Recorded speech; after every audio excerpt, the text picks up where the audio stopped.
आज सावित्रीबाई फुले यांच्या जयंतीनिमित्त माझ्या मैत्रिणीने एक छोटासा प्रोग्राम अरेंज केलेला आहे। तो प्रोग्राम म्हणजे एकदम अतिशय सुंदर आणि छान अशा व्यक्तीचा प्रोग्राम त्यांनी आयोजित केलेला आहे की ज्या स्त्रीमुळे आज आपण जे जीवन जगतो, वागतो, शिक्षणात वगैरे प्रत्येक क्षेत्रामध्ये आपल्याला प्राधान्य भेटलेलं आहे।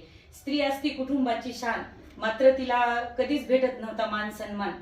पण सावित्रीबाई फुलेंच्या शिक्षणामुळं आणि डॉक्टर बाबासाहेब आंबेडकरांच्या हिंदू कोड बिलामुळं आज स्त्री खूप पुढे गेलेली आहे। जसं म्हणतात ना, प्रत्येकाच्या आयुष्यात कोणी ना कोणी आदर्श व्यक्ती महत्व असतं, तसं माझ्या आयुष्यामध्ये सगळ्यात महत्वाचे आणि मोलाचे स्थान म्हणजे पहिले स्थान आहे सावित्रीबाई फुलेंचे, जे की ज्यांच्यामुळे मी शिक्षण घेतलं। आणि दुसरं स्थान आहे डॉक्टर बाबासाहेब आंबेडकरांचं, की ज्यांच्या हिंदू कोड बिलामुळे मला शिक्षणही भेटलं आणि समाजामध्ये मान सन्मानही भेटला। आणि तिसरं आहे आदर्श स्थान म्हणजे माझ्या नवऱ्याचं गहिनीनाथ केकान, ज्यांनी सावित्रीबाई फुलेंच्या शिक्षणाला मान देऊन मला शिकवलं।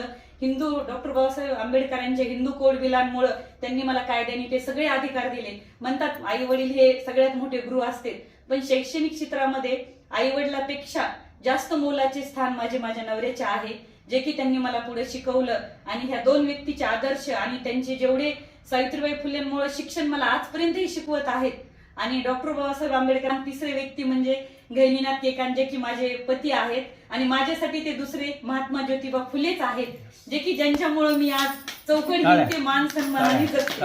आणि एवढं बोलून मी माझे 2 शब्द संपवते। आणि जे माझ्या मैत्रिणीने प्रोग्राम ठेवलेला आहे सावित्रीबाई फुलेंविषयी, त्याचा मला खूप अभिमान आहे आणि मान सन्मानही आहे, कारण ज्या माझ्या आवडते आदर्श आहेत त्या व्यक्तीबद्दल त्यांनी प्रोग्राम ठेवला आणि एक छोटासा BC मध्ये प्रोग्राम ठेवल्यामुळे मी म्हणजे खूप तुमचं कौतुक करते।